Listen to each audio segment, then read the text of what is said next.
Boa noite. Queria agradecer a presença de todos vocês aqui na nossa abertura do Rio to See. Hoje, historicamente, tem sido o nosso soft opening, dia do Summit, que a gente faz para começar a rodar a nossa engrenagem, né? Mas parece que a gente voltou mais forte da pandemia. Então, hoje, o nosso soft opening foi quase um dia completo de programação. Então, a gente teve, durante o dia, 4 summits incríveis aqui, falando desde de criptoativos e ativos verdes até a economia dos criadores, né, em parceria com a Play9. A gente teve esse de criptoativos e ativos verdes em parceria com a Forbes, o nosso tradicional summit de marcas e conteúdo com uma mensagem, e o Summit de Inovação nos Esportes com a NWB. Então, queria agradecer especialmente esses nossos parceiros de conteúdo. Enfim, e amanhã a gente começa, de fato, a nossa programação. São 3 dias de conferência e de mercado, que vão ter uma programação assim, incrível, e o mercado está muito potente. Eu acho que é uma felicidade para todos nós ver o nosso setor voltando, e voltando com força. Então, a gente está muito otimista para o que vem por aí. E, no final de semana, a gente tem a nossa festivalha, né, também uma programação incrível, muito desenhada com muito carinho, né, para estudantes, universitários, etc. Eu não vou tomar mais tempo de vocês, porque a gente tem uma noite aqui muito inspiradora. A gente tem uma convidada maravilhosa, de uma generosidade ímpar, que veio aqui, né, prestigiar a gente, compartilhar um pouco do que ela tem realizado de forma assim... eu não tenho nem palavras para descrever. Eu tive a oportunidade de estar com ela esses dias e assim tem sido muito gratificante. Eu vou chamar, então, primeiro, para a missão de fazer essa conversa com a Angelique Kidjo, a Samantha Almeida, maravilhosa, uma diretora criativa e de inovação, e que vai, com certeza, conduzir essa conversa com muita maestria. Eu vou embora, porque tem 2 mulheres maravilhosas que vão encher esse palco aqui. Obrigado. Obrigada a você. Que responsa, hein, Brasil? Pelo amor de Deus. Bom, gente, seguinte, fiquem comigo. Caso eu desmaie, por favor, retirem com suavidade meu corpo do palco. Bom, é isso. Uma grande honra estar aqui. E é com grande responsabilidade que hoje a gente vai viver essa jornada de receber essa mulher que representa 2 características tão potentes quanto raras, né, na nossa humanidade, que é esse mix entre coragem e talento, banhados na pura ancestralidade. Com vocês, senhoras e senhores, a braba Angelique Kidjo.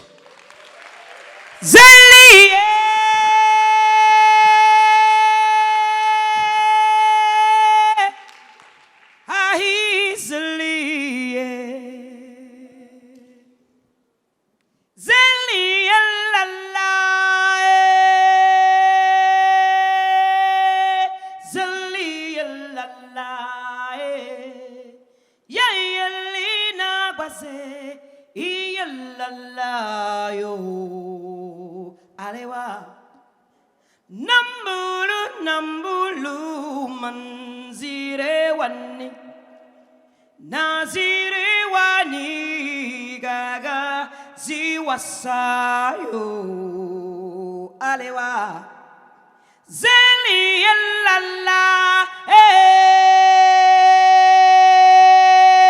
zeli yalla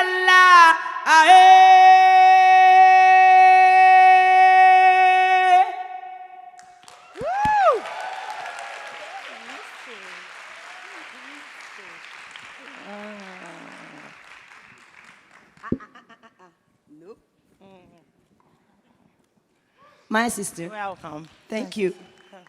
I'm happy to be here. Wow, my God, I'm shaking. Don't. You know that. I'm shaking for 12 hours because that was my first meeting with her yesterday. It's supposed to be a dinner, but it wasn't a dinner because I could eat. I couldn't. I was completely nervous, and I was starting to say how much important to be here with you, especially because if you can say it, we have a lot of black people in here, and I know that. I know how much important it is. Yeah, people in Brazil, in this moment, we are facing with a lot of things, especially to understanding how important it is, this debate, this public debate, and be with you, a person who uses your voice, your talent, your image, your amazing heritage to inspire people around the world is a great honor. So thank you so much for your time. Your Thanks for having presence. me. Thank you so much, Samantha. Yeah. And I will starting to say, don't expect a perfect English for me because I am here like everybody in Brazil. Just 5% in Brazil people speak perfect English, so I'm a completely normal here. So be with me. If you don't understand something, please tell me, and also you, please.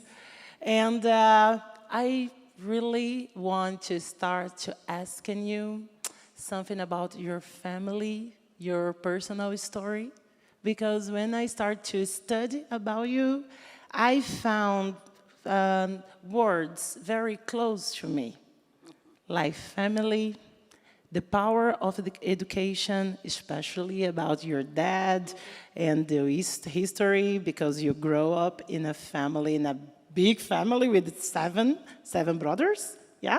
Yep.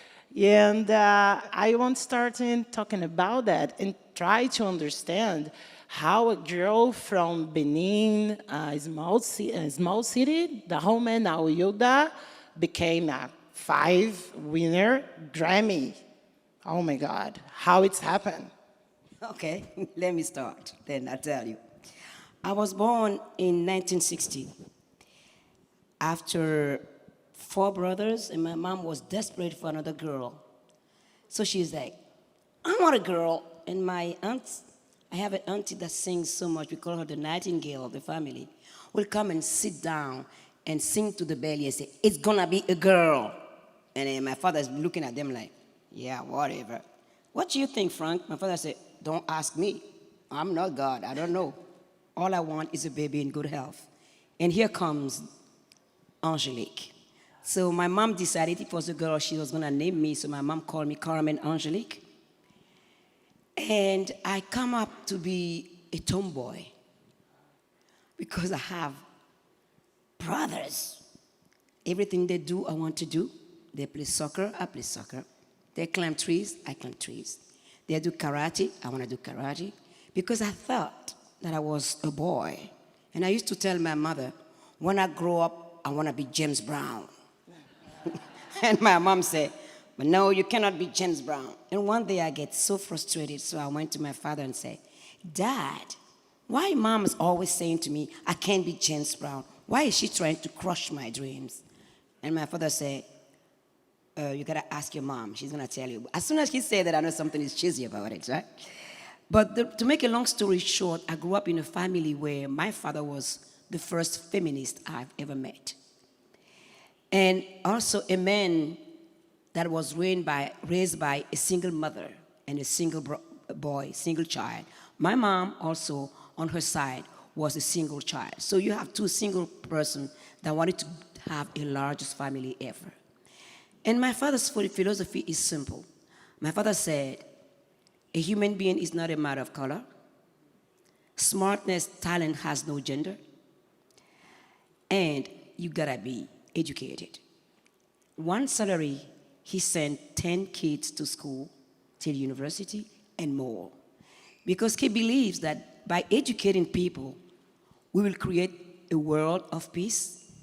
Because as he said, the world is ever changing. The society are evolving. And if you are educated, every change that comes, you can embrace it and not feel like you are left behind, but you are part of it.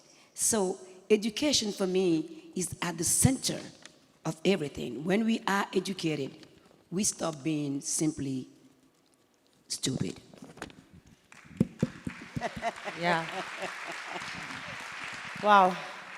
I think that's why it's so deeper in me, because I think in that moment we are very connected, especially because, of course, it's amazing what you did in your music career, especially what you did in the music industry, but it's special what you did with your talent to use that, because that is a choice.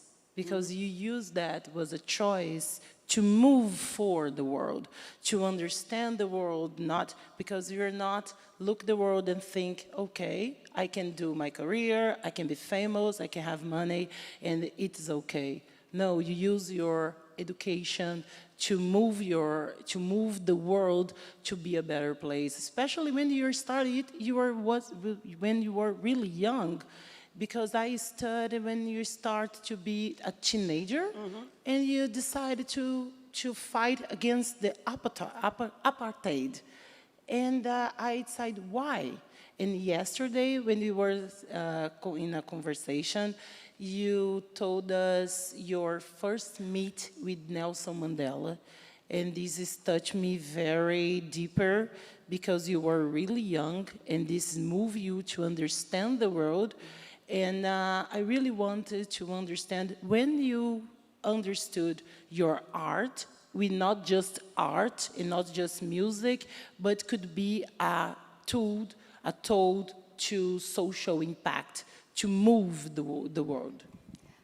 That's my life, because I grew up in a family where when you ask a question, there is an answer. And I remember my father telling my aunt and my uncle saying, you ask too much questions. And my dad saying, answer her. I don't want to raise stupid kids. If she asks a question, answer. And the first time that I started having some kind of conscience, there are many events that brought me to where I am today. When I was 8 years old, my mom and her friends, they have a group of women that every weekend they campaign for women's right to vote, for women to choose who they want, the partner of life. And I would tag along with my mother, and I would be singing, women are not object, women are this. I was 8 years old, I didn't know what feminism mean, but I started at a very early age. Then I turned 9 years old, and I saw my brother played the guitar.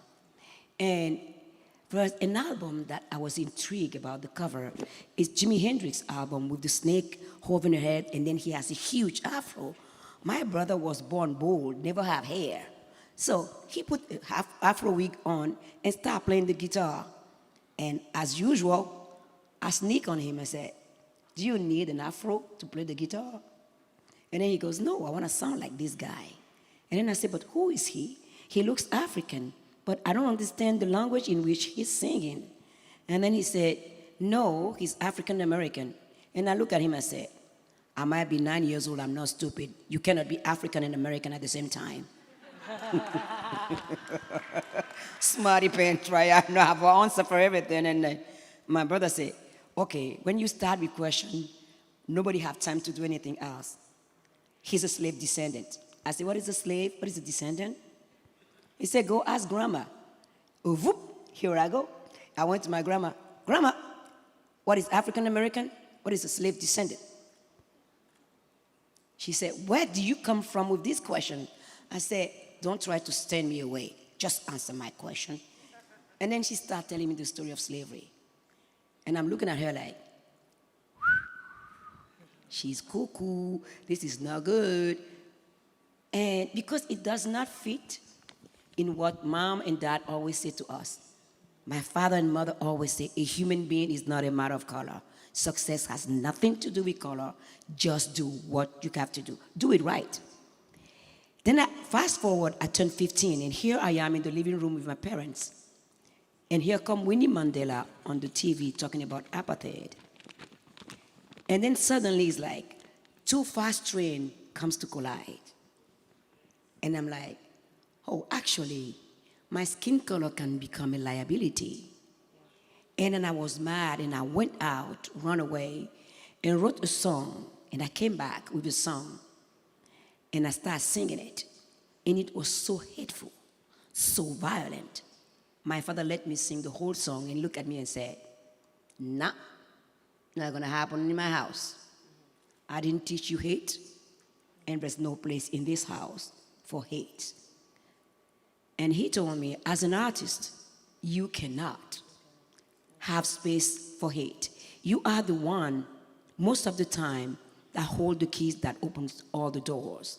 So unless you go back and you rewrite this song, you're never gonna sing again. Think about it. So I'm like, okay. So I went back, I let my anger go, and I rewrote the song, and it became a song, an anthem for peace. Because my father is always about, don't let anyone play with your mind for you to lose your control, for you to be angry. Because once you start fighting physically somebody, you've lost the battle. Use your brain, it's your ultimate weapon to challenge every human being on the planet. If they don't have a brain, teach them to use the brain. Wow. Woo. Yeah. Wow. Difficult lesson. A difficult lesson, especially when you're a kid, especially when you have to deal with the so difficult things in the daily. But also make me understand this background of the social. When you understand the environment where you are, you make a better artist. That's why it's so important, our discussions. To be a better artist, you have to understand the time that you live. You have to understand the society where you are. That is so important, okay? You have to develop your talent, but you have to develop as a human being. Absolutely. You have to develop like a political person. Absolutely. You understanding of the world that you are, the society that you makes part. And I totally agree with you. Thank you so much for that. Yeah. Oh, I was watching an interview of you in the Prêmio da Música Brasileira. I don't know if you remember that. Yes, I remember that. Yeah, because that I was singing with Pericles. Yeah, it was amazing. That was so beautiful. I love it. Wow. And you told a very strong sentence. I will speak in the both language. Tô abusada demais. In English, it's something like, I will speak, I know where I came from, but maybe I don't know where I'm going, but I know where I can go back. In Portuguese, because I know you're learning in Portuguese, it means, eu sei de onde eu venho, mas talvez eu não saiba para onde eu vou, mas eu sei que eu posso para onde voltar. So, could you tell what does it means for you? Because when we hear your songs in your work, we can see a very strong African origins, but also you dialogue with a global music. And this connection, I think this is so difficult when you are not global native language, when you don't speak in English, when you don't speak in Spanish, for example, for us in Brazil, that we speak Portuguese. Portuguese is difficult to be global when you speak a language that no one speaks. Nope. Yeah, and imagine, because No. you sing in Yoruba, you sing in French, you sing in very difficult language, in a lot of language, Yes. but it will still be in a globally way. So, help us, teach us how to do that. You know, I always say you can only give what you got. And if you don't know who you are, where you come from, you can't go nowhere. And you cannot even participate in the economy of your country as a citizen. Having roots is important. As I said to a journalist earlier today, you are a Brazilian journalist. You write for a newspaper. You tell the story of the Brazilian people. And if you leave your country to go to Japan or anywhere, you go to anywhere you go as a Brazilian. What does that mean to you? It means that the country you come from is like the roots of a tree. That's what allows you to grow, to expand your wings, and to go proudly and stand next to anyone equal. And I think that one thing that I know deeply since I've been coming here is that the Afro-Brazilian music is at the core of the music of Brazil. It doesn't matter what you do, it's there. And it's what I heard the first time I heard Brazilian music, Africa. When I came here the first time, it strikes me, especially in Salvador de Bahia, the country where I come from, I find it there. The first breath I took when I walked out of the plane smells like my country. Then I start seeing the story of our shared human immigration. Not one person build one country. A country has multiple identity. This country is made by immigrants. The only people that were here before were the indigenous people. So each one of us here, we have roots from outside. But that roots that we create here, we call it Brazilian roots, and is rich from many different cultures. So I think, from my perspective, as African music is growing fast, we need to bring the Afro-Brazilian music to meet African music for it to become mainstream music like any other music, unapologetically, and we do it purposefully, and we do it and we stand for it and we go all the way. We take it all because this is our time. I can feel energy. I can feel the connection of our countries here for sure, because I think we have the same challenges.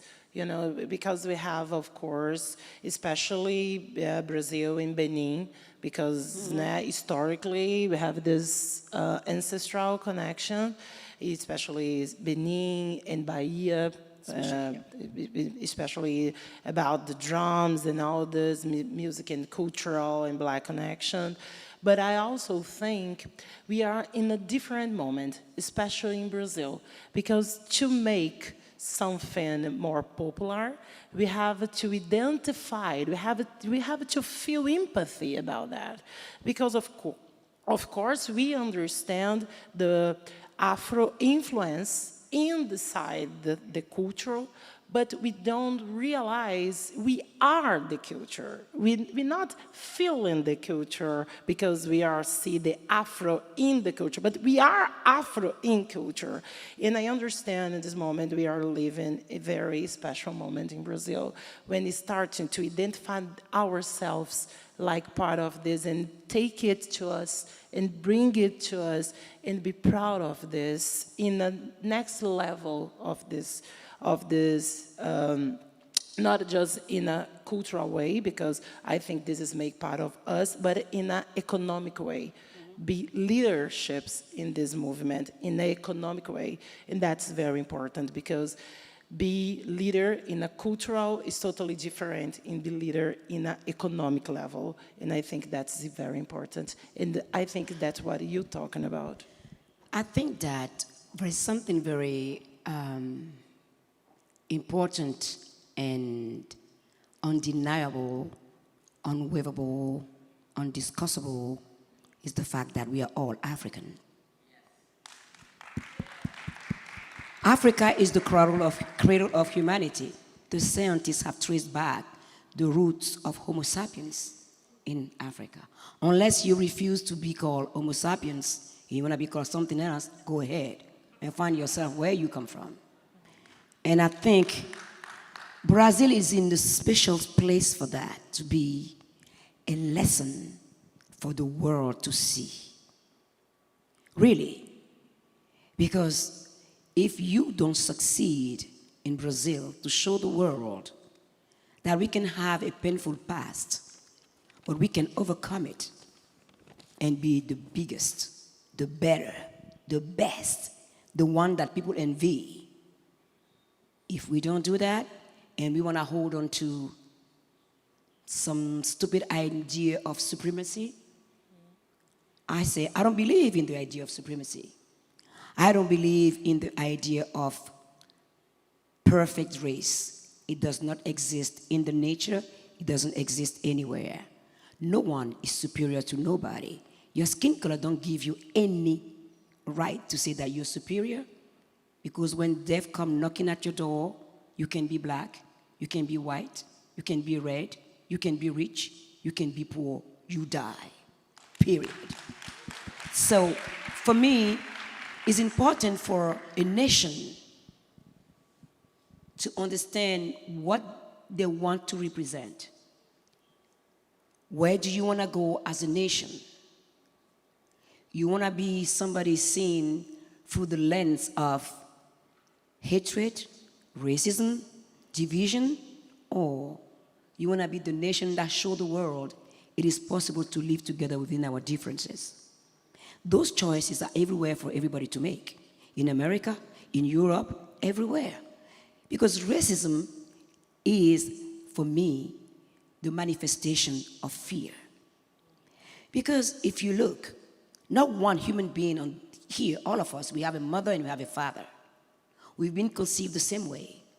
And we spend, all of us, 9 months in the womb of our mothers before we come to earth. And whatever we do, we are still walking on 2 feet. We have 2 arms. Anything we do it because we breathe. If you don't breathe, who are you? What are you? Thank God we don't pay the air we breathe. Otherwise, we won't be here anymore. So therefore, my take on racism is, what are you afraid of? If you cannot exist by accepting other people, it means you are afraid of living your own life and being your own self. If the white people can only exist by hating black people, they don't have a life, they don't have a future, and vice versa. So for me, every time I meet somebody that tell me, go back to your country, I say, where you come from? Let's go. Let's go. I'll take you. Let's take the plane ticket. Let's go. I'll take you to Africa, baby. Let's go for it. Because I don't see, my mom and dad have repeated so much to me that a human being is not a matter of color, that my gender at any time cannot be part of my success or my failure. I didn't choose to be born black. I didn't choose to be born a girl. I'm born like that, and that's who I am, and you like it or not, that's what you're gonna get.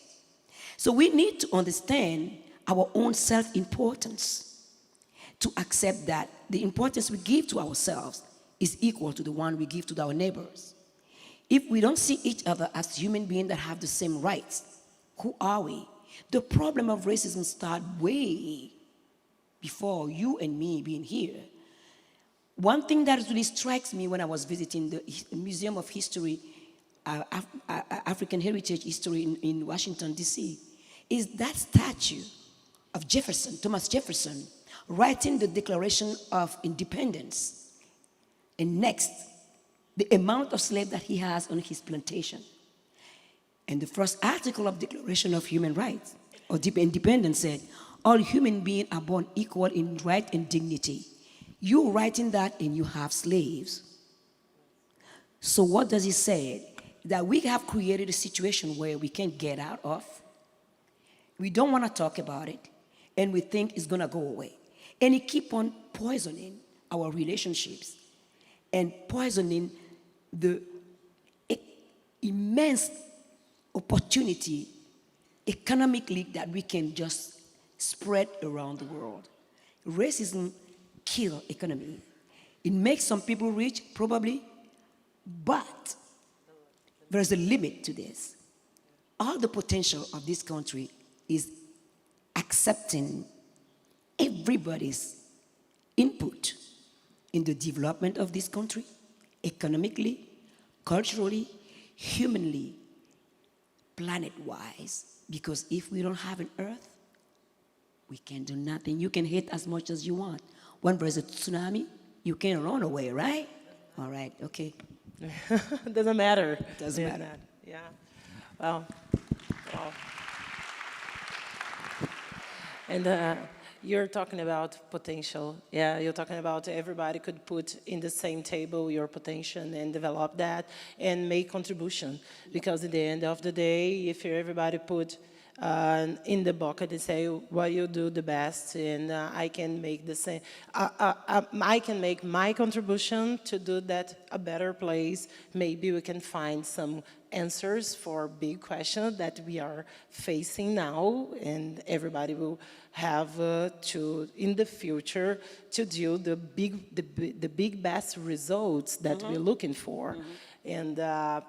this makes a lot of sense to me, especially in the first question when we're talking about education, family, when talking about this big family that it is the society. That's big family called society. Well, and I didn't know, but I don't know if everybody knows, but Angelique, that defends very important causes, being UNICEF ambassador, especially defend the rights, girls and women's rights. And I understand in this moment, especially in this moment when we have an economic crisis and we have all these debates about what the world is going on. The women and the girls are, with the rights of the women and girls is starting to be really in a dangerous situations. It means especially about for the world, but especially in the places when it already is happening. And I really want to know more about your work in UNICEF and in your foundation, and to understand how you use your voice, not just in the causes around the world, but especially in the countries in Africa, to connect the art and education to empower women to change the realities in the countries that you act in. Well, for me, everything is linked. I mean, human being, we are complex. So the solutions to our problem cannot be simple. It has to be complex too, and we have to take everything into account. And when I became a UNICEF Goodwill Ambassador in 2002, my first question was, what does it mean? Do you want me to go shake politicians' hands and do small talk? I'm not good at it, because I'm going to create some diplomatic problem for you. And the lady said, no, what do you want to do? I said, I want to go to the field and see the challenge we are facing together. So we took a first trip to Tanzania, and I've seen how UNICEF, with the local people that they are trying to help, not making decisions for people, but finding the solution for people. The first village we went to in Tanzania, most of the women and the men has a problem of goiter. And we find out that where they buy the salt, there's no iodine in it. So we ask a lab to give us tester for the salt. So we provide the tester to the women, and we told them, you go to the market and you put it on. If it doesn't turn purple, don't buy it, meaning there's no iodine in it. So step by step, goiter disappear, and it impact the salt market, because the people that buy the salt start asking us to have the tester, and then they don't want to sell anymore the salt that have no iodine. So instead of bringing surgery with a tester that is less than $1, you eradicate goiter in a village. And I start thinking, during another trip, I've been hijacked by mothers, because when I started, I record a lot of PSA, public service announcement, for radio and TV in many different languages, urging people to send their kids to primary education.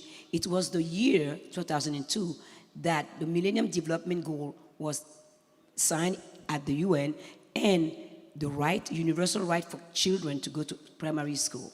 So I've been hijacked by mothers that told me, okay, Angelique, we put our kids to school. You ask us to do this, we want our kids to be like you in the future. But you have to remember that if they don't go to secondary school, they're gonna get married and start having kids, and the future is over. And then it hits me like a train. I'm like, I've been there. When I was in Benin, I finished primary school. All the plans I make with my girlfriend to meet in the high school, most of them were not there. They were married and having children. And I remember my despair to go to my father and say, help me, and then he said, I can't. So I said, okay, I gotta do secondary school. And everybody told me, Angelique, you can't, because the rate of dropout is high. You're not gonna succeed. And I reply, if it's easy, why bother? I'm going to. So I find two people that work in Washington, a lawyer's firm. They have money, and they say, what do you need? We can give you the money, but what do you need, basically? I say, I need to reach out to girls in the poorest of the poorest area. And I don't want to put them in school and put a financial burden on the parents. So I want full coverage. Mentoring, tutoring, scholarship, 1 meal a day, uniform, books, everything that is needed. So we started in 5 countries: Benin, Mali, Cameroon, Ethiopia, and Sierra Leone. We arrived in Sierra Leone when the conflict was over. So we built a school in Waterloo, the second biggest city in Sierra Leone, and so on and so forth. After 10 years, most of the girls are, some of them are already working, might be head of hedge fund, I don't know what they're doing, but I didn't want to be in the life. I just give them the chance to be whatever they want to be.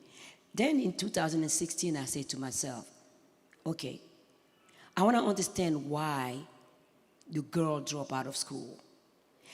Is there any way to salvage some of them somehow? How do I know this? So I went to an organization in New York called Population Council. They had an app called Girl Roster that they put together for Guatemala. And they said, we never tried in Africa. Why don't we try with you? Because I wanted now to focus on two different villages, very hard villages, that are the crossroad of commerce, to exchange from go to the north, and the place where girls disappear very quickly because they traffic also girls in those places. So I find out with that technology, I can map a community of 5,000 people a day with the question that I put in. So when you come back, you put it on your computer and you find all the answer you need. Are the girls living alone? Are they married? Are they orphans? Are they about to give birth? What is the situation? How far they went to school? What do they want? And the answer was absolutely out of this world. All of them said, we need a safe space. We need a place where we can be together and work together and create business together. So we started with 15 clubs, with, I think, 1,000 girls. So we start from 16 to 20. And then we write the curriculum for them. In that curriculum, we put reproduction lessons in there, how to avoid to be raped when the sun go down and not being in a dangerous situation, how we campaign with the villages, when asking them if a young girl run to your home and say, somebody's chasing me, for them, the family, everybody to give them a place, and then we can come and get them back. And I start giving them seeds funding for business. Today, I reach now from 16 to 30, and then I have another program from 11 to 16. And for the first time, I'm in the northern part of my country. I wanted to go there for so long. Then I'm going to reach from 8 to 11. Because you need to help this young girl before it's too late. Today, as I'm speaking to you, we have more than 4,000 girls, almost 200 clubs, and their business impact 1 million people. Just by listening to their needs, they ask me what they need, and I respond. Because I said to them, you have problems, but you have the answer and you have the solution. All you need is a partner that come and invest in your possibilities to take your people out of poverty. So we brought to their villages, we brought solar panel, we brought fridge. For the first time, mothers can put their children's food in the fridge, and they go to the farm and they come back, the food is there, and they don't lose it, they don't have to go back and forth buying stuff. With the soap that they create, they do, you have less kids that get sick because they can wash their hands, they can wash themselves. Everything those girls do is to empower the community, their family, and the country at large. During the pandemic, they saved the village. There were not one person that died in those communities from COVID, not once, because they manufacture the mask, they read the radio, the local radio, and sing songs about what to do, wash your hand, keep your physical distance, wear the mask, and they put water and soap at every place needed to save the community. That's what I do. I am an amplifier of people's capacity to deal and to really make a difference in their own life. I don't want to decide for anybody because I know when you give somebody a hand, that person helps somebody else. It's a ripple effect.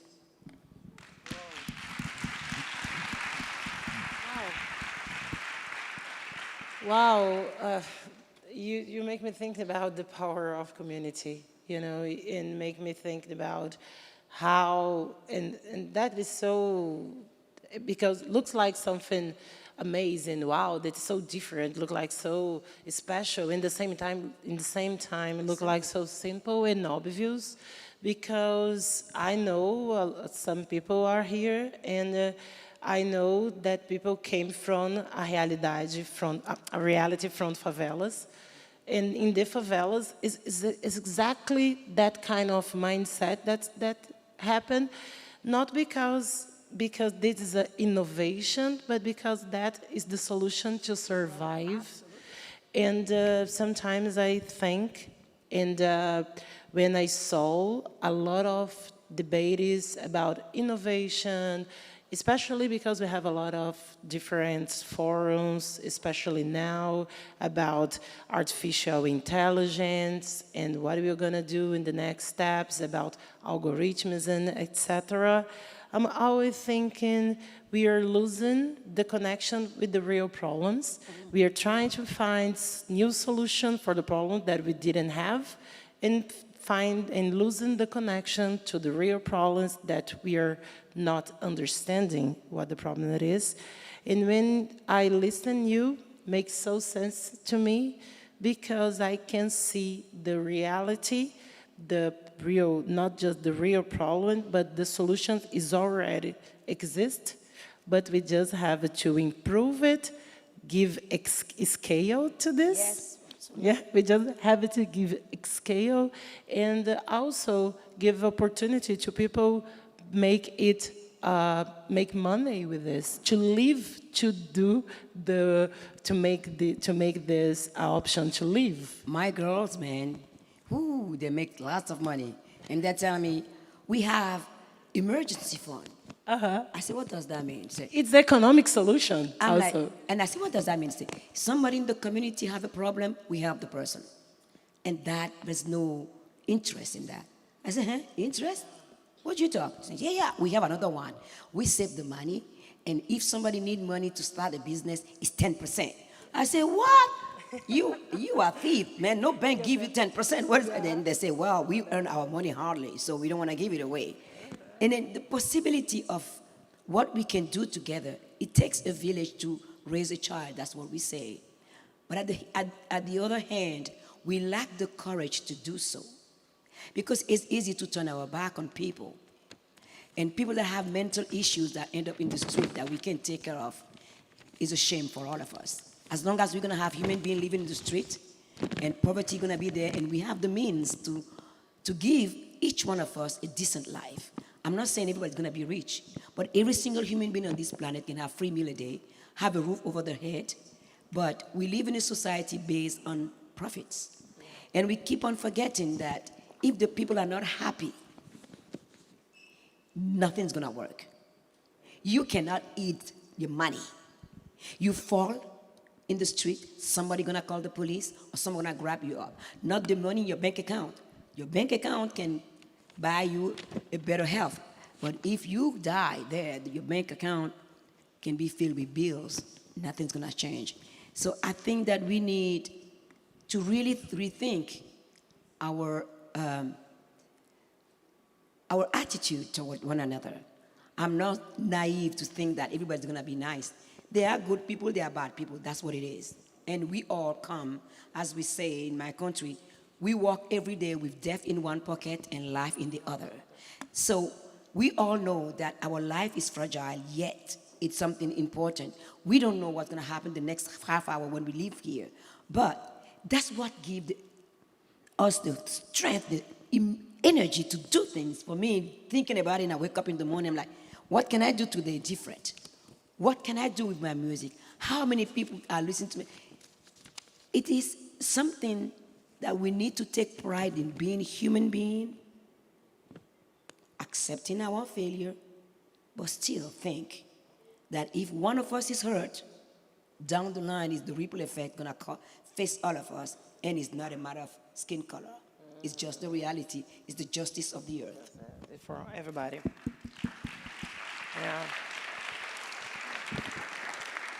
And so we're talking about past. We talk about a lot present. Let's talk about the future. Yes, AI is not in for me. But I told you, I'm very interested about next steps because I have no idea later to do all the things to be one of the most important person in the world. No, me. No, yes, you. Five Grammys in life and say, what are you looking for? What are your next steps, especially when you think about inspirations? Because we were talking about technologies and the idea, because the music and the arts could be inspired by algorithms or inspired by artificial intelligence. What are you thinking about that? And what do you think the next steps for the music, and especially about you? What are you looking for the next work and your inspiration? What do you look for the next steps? Well, algorithm is one thing, but emotion, human emotion cannot be in algorithm. And the capacity, one thing that I know that AI cannot do is that each one's voice is like a fingerprint. It's different. Even twins have different voice. There are tones on your voice that is different. And we should be mindful of that when we start talking about AI. Are we lazy enough that we want the machine to do the work for us? That's the question. AI can be help, but it cannot replace a human being. I'm not gonna be in a car that's gonna be driven by itself. I'm not sitting in it, never. I wanna be behind the wheel and control it. What the future holds for me, I don't know, because I don't make plans for the future. I just live in the moment, and when I'm inspired to write music, I write music. And what the work I'm foreseeing that I would love to see is that after this pandemic that have locked us down in our homes, that make us touch so closely to the fragility of our lives. A virus is this really tiny, tiny thing that can take you down within 48 hours. Are we gonna continue being arrogant? Self-judging people? I don't understand. I think that we are at the crossroad of saving our humanity or killing it completely in once. But me, I'm an optimist. I was born like that. And I always say, if you lose hope, why do you wake up every morning? You can just die and stay in your bed. I believe, I've seen this. I've been in places with Unicef, sitting down across a child soldier and a young girl that had been raped constantly in conflict, not knowing what to say. I'm telling you, it's a place you don't want to be. It's a place you don't want to be. I say it again.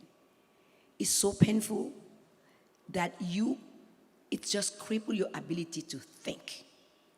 And in that moment, what comes to my rescue? Singing a lullaby. Each one of us, we have mothers that sings lullaby to put us to sleep, tell us stories to put us to sleep. And suddenly, you have all those therapists surrounding me, trying to get the word or a smile out of the face of this child soldier. The drawing of that child is something that stays in me, and I lost my ability to fall asleep after all those horror that I see. But in the moment of despair, me singing a lullaby brings a smile on the face of that child. And I tear. I cry because I say to myself, we adults are supposed to protect our children, and we let them down after over and over and over again. And I'm never gonna give up. As long as I live, I will never ever lose my empathy, my compassion for human life, for human being around the world, For me, that's what my music is about, to build bridges between cultures. Anything I can do here with Brazilian artists for us to start thinking about how we strategize to win all the Grammys all along, we're going to do that. And I'm confident we can do it because the music speaks for itself. I believe that we have the capacity of transforming this world to the better if we have the courage to do that. If we stop weaponizing, monetizing, politicizing God, let him be who he is or what she is. Let us face our wrongdoing or good doing. But God never sent anyone here to kill anybody. It's not written in the Bible. It's not written in the Torah. It's not written in the Quran. We use God to harm one another and think that he's going to forgive us. He will, because he created us and he owned us. And he said, for your last moment in earth, when you ask for forgiveness, I will welcome you to my kingdom. Let's be so merciful like God is. Let's forgive. That's one lesson I learned from Nelson Mandela when I was in that jail cell with him, when I was about to scream out of pain, and he stops everybody and said, welcome to my palace. That laughter lifted us up. And what he said is, when somebody do you wrong, you have to have the courage to cure your heart out of anger and vengeance. You have to forgive, not to give the power that do you wrong to own your life during your lifetime on this earth. I believe deeply in that. For me, it's no word. That's what I live by. And I will stand wherever I am on the planet. When injustice happens, I will raise my voice. When somebody is in need and I can help, I will help. Because that's how my parents raised me. My mom and dad never sit idly by when somebody is in need. Till the last breath of my mom. When my mom passed away a year and a half ago, so many young girls come to me and say, your mom helped me do this, do this, do this, do this. And sometimes I get angry at my mother because like, I have no more money. I say, what? We send you money every day, every time. What do you do? Somebody come in, she give money, she give, because she said, if I die, well, I'm gonna take it nowhere. People need it. I don't need much. You guys are there. I eat 3 meals a day. I have a roof over my head. Somebody come in. I say, you don't even know the person. She said, I don't have to know them. They need money, I have it, I give it. This is where I come from. This is where my music comes from. I come from that place where I follow my heart and my guts to lead me to do what I have to do for myself and for others. If you're a musician and you don't think like that, and you think that, oh, you're gonna only do hits, go ahead. I mean, God forbid, you do a hit and you don't like the song. And your whole life you gotta sing it? No. Music is sacred for me. Music is the only language we all can speak. And I say to women around the world, detune your brain. I'm serious. We've been raised to be mothers and to be wives. No, we can be CEOs. We can be general of armies. And I think the men are waiting for us to have the courage to be their partner in hard places. I swear to you, I know men that are ready to support women that are doing great things. But we have to teach them. We are mothers, right? Or we are mothers to be. And I say to you, young girl, grown-up women, any opportunity given to you to prove, challenge yourself. Do it. Your brain has no gender. What men do, you can do. And that's what I believe deeply, and that's what I've been raised to do by my mother and my father. My mom and dad always said to me, you choose your partner. If it's not good for you, walk out. My grandmother said, your first husband is your job. Don't depend financially on a man. Because they come and they go. But we still love them, but be independent. Wow. Wow. We are trying hardly, I swear. Yeah, that we have to try. At least we try. Not trying is not an option. Yeah. We just have to try.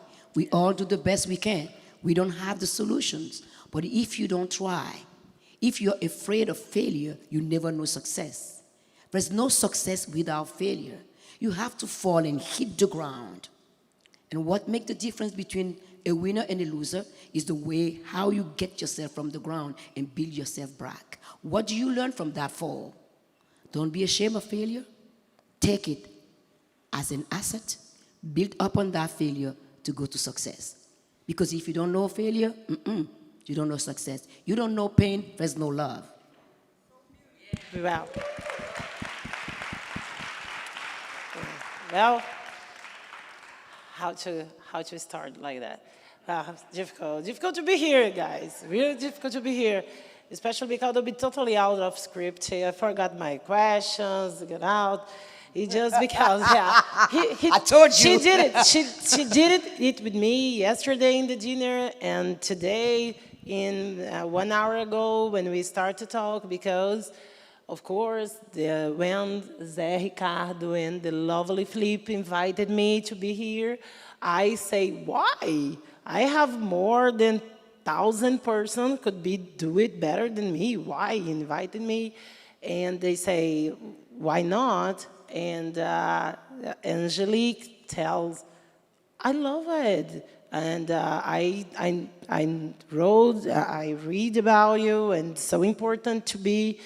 And this is a very important moment to be here, and especially because I think everything's happened for a reason. Oh, yeah. I don't believe in coincidences at all.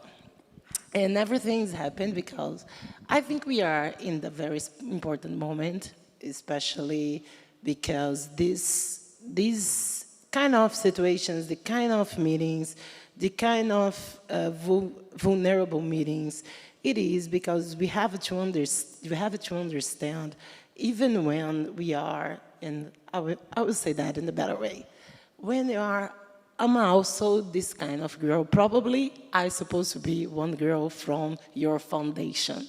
This kind of girl who understands the value of the education.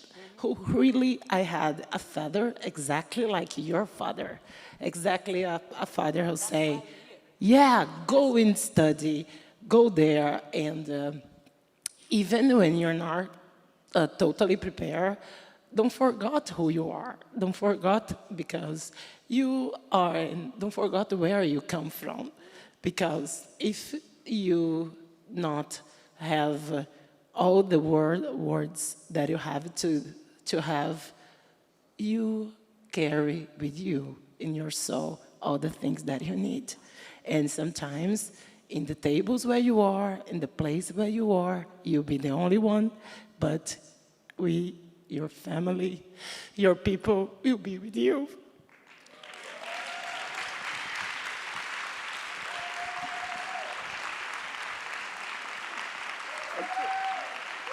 Thank you.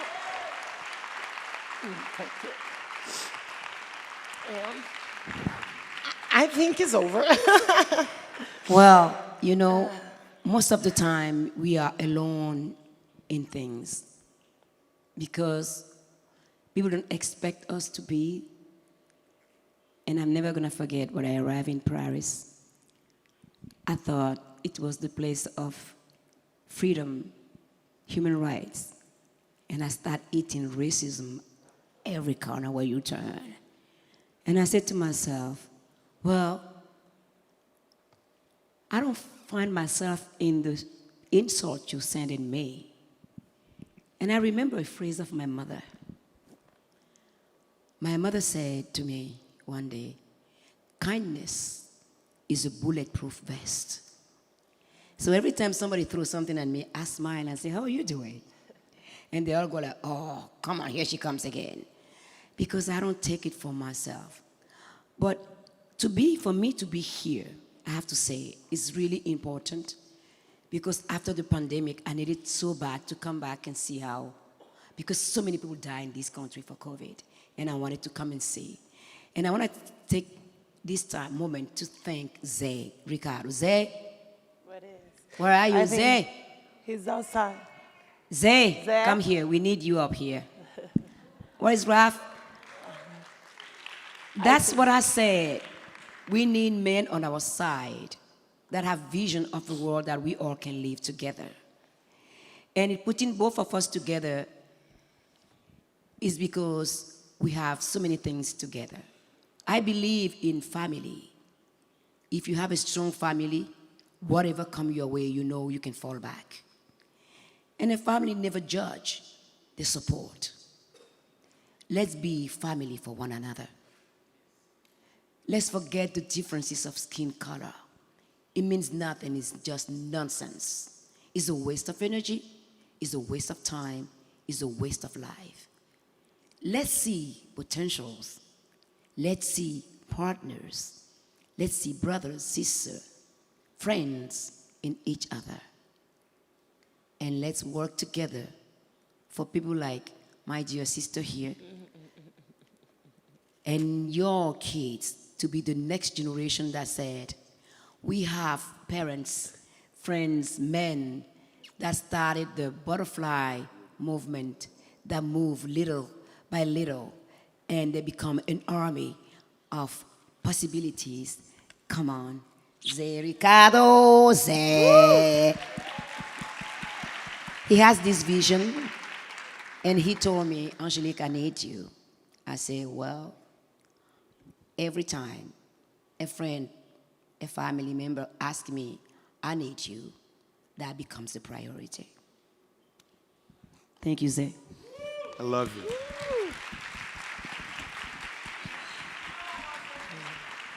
Thank you. Yeah. I love you all. This country means a lot to me because I come here and I see possibilities. I don't see barriers. I see endless possibilities. This country of yours, you don't see it the way I see it. It's an amazing country. You don't understand what I see.